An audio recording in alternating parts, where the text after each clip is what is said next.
Assalamualaikum warahmatullahi wabarakatuh, teman-teman sekalian. Kita bersyukur kepada Allah karena hari ini kita masih diberikan kesehatan, kesempatan untuk melaksanakan ibadah puasa, dan alhamdulillah sampai puasa yang ke-6 ini kita masih diberikan kesempatan untuk menjalankan ibadah puasa. Semoga ibadah puasa yang telah kita jalani 6 hari 5 hari sebelumnya ya, itu diterima pahala di sisi Allah Subhanahu wa taala. Amin amin ya rabbal alamin. Nah, teman-teman sekalian, hari ini saya ingin berbagi pengalaman ya, pengalaman terhadap apa yang hari ini saya alami. Apa itu teman-teman sekalian? Yaitu pelaksanaan ujian di sekolah. Ya. Kalau mendengar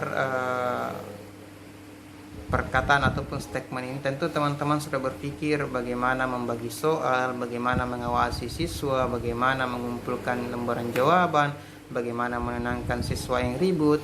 Pasti itu yang terbesit di mindset teman-teman sekalian, karena itu yang sering kita hadapi di kelas bagi guru-guru ya, ataupun sering kita alami sendiri bagi teman-teman yang pernah di bangku SD, bangku SMP maupun bangku SMA, pernah mengalami itu, dimana melaksanakan ujian di kelas-kelas. Tetapi hari ini teman-teman sekalian, saya melaksanakan ujian tidak di kelas, tetapi melaksanakan ujiannya di rumah. Menggunakan apa? Menggunakan HP ataupun menggunakan laptop ya. Jadi dua alat yang bisa digunakan untuk berkomunikasi dengan siswa. Nah, tentu kita ketahui bersama teman-teman sekalian bahwa negara kita hari ini menghadapi virus corona, maka Menteri Pendidikan meliburkan ataupun mengganti pembelajaran di sekolah dengan pembelajaran di rumah, sehingga semua bentuk kegiatan siswa yang seharusnya di sekolah itu semuanya dikembalikan ke sekolah. Dan hari ini pelaksanaan ujian sekolah, khususnya kelas 6 itu saya sebagai guru pendidikan agama Islam juga terlibat dalam ujian ini. Nah, tentu teman-teman sekalian, saya ingin berbagi pengalaman ini. Nah, hal pertama yang hari ini saya temukan adalah, yang pertama adalah bagaimana kondisi memulai kegiatan ya teman-teman sekalian. Tentu kalau di sekolah ya, itu kita hadir jam 7 atau setengah 8, kemudian nanti mulainya jam 8 atau jam setengah 8 mulai. Tapi hari ini teman-teman sekalian itu berbeda. Berbeda di sisi mana kita mulai pembelajaran itu mulai jam 8. Jadi saya secara pribadi sudah memulai pembelajaran itu dari pukul 7 ya. Pukul 7 itu saya sudah mulai membuka komunikasi lewat grup. Nah, teman-teman sekalian, yang kedua adalah penggunaan aplikasi ya. Jadi penggunaan aplikasi ini sangat menentukan. Soal-soal yang dikirim harus tepat dengan menggunakan aplikasi tertentu yang sesuai dengan kondisi siswa ataupun kondisi Android yang digunakan oleh siswa. Nah, maka di sini saya gunakan dua aplikasi teman-teman sekalian, yaitu aplikasi Word dan aplikasi JPEG atau foto. Nah, soal ulangan yang di Word itu kemudian saya screenshot dan saya crop, lalu kemudian dalam bentuk foto dan saya lampirkan di Word yang dikirim. Jadi teman-teman sekalian, kenapa dua file saya kirim dalam bentuk Word dan JPEG? Karena memang kita ketahui tidak semua HP yang digunakan siswa itu mampu membaca file bentuk Word ya, file yang dalam bentuk Word. Sehingga alternatifnya adalah kita menggunakan file dalam bentuk JPEG, sehingga yang tidak bisa membuka Word menggunakan HP-nya bisa melihat dengan menggunakan JPEG. Nah, teman-teman sekalian, itu tentu dibutuhkan skill seorang pengajar atau guru dalam memberikan pelayanan pendidikan, dalam hal ini pelaksanaan ujian.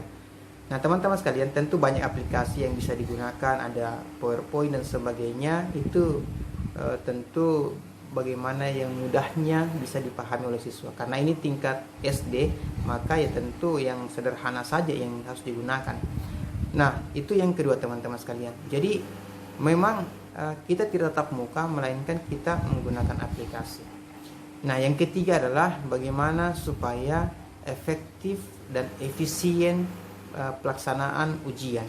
Karena teman-teman sekalian, kalau di sekolah kita bisa mengontrol, oh anak-anak tinggal 5 menit, oh anak-anak tinggal ini sekian dan sebagainya. Tetapi ini karena di rumah, maka kita perlu mengefisiensi dan mengefektifkan waktu yang kita gunakan dalam hal ujian, pelaksanaan ujian.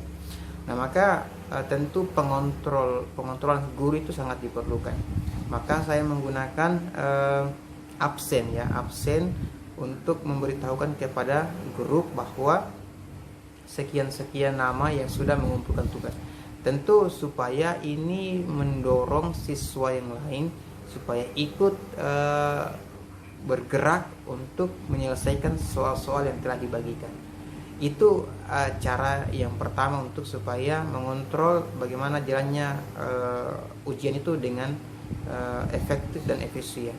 Yang kedua adalah setiap siswa yang mengumpulkan tugas itu langsung dikoreksi apa kesalahannya. Kenapa? Karena memang teman-teman sekalian, di dalam HP yang kita gunakan ini banyak file atau foto-foto yang dikirim oleh semua, apakah itu grup sekolah, grup manapun yang dalam HP kita itu akan tersave dengan sendirinya foto-foto.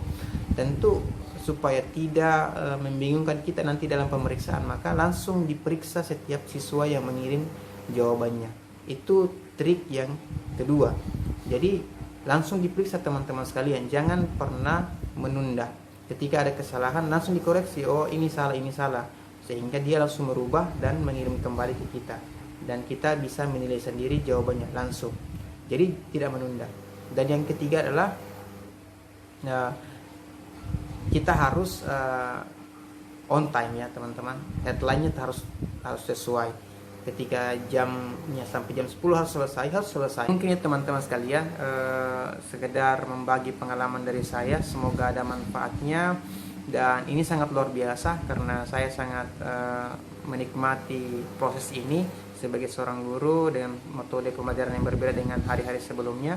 Saya sangat menikmati, semoga teman-teman juga sebagai seorang guru juga menikmati proses-proses ini. Terakhir saya ucapkan selamat menjalankan ibadah puasa. Semoga ibadah puasa kita diterima insyaallah subhanahu wa ta'ala, dan semoga persoalan yang kita rasakan hari ini di bangsa kita terkait virus corona ini semoga cepat berlalu dan kita kembali beraktivitas sebagaimana biasa. Amin amin ya rabbal alamin. Saya akhiri billahi taufiq haq, fastabiqul khairat. Assalamualaikum warahmatullahi wabarakatuh.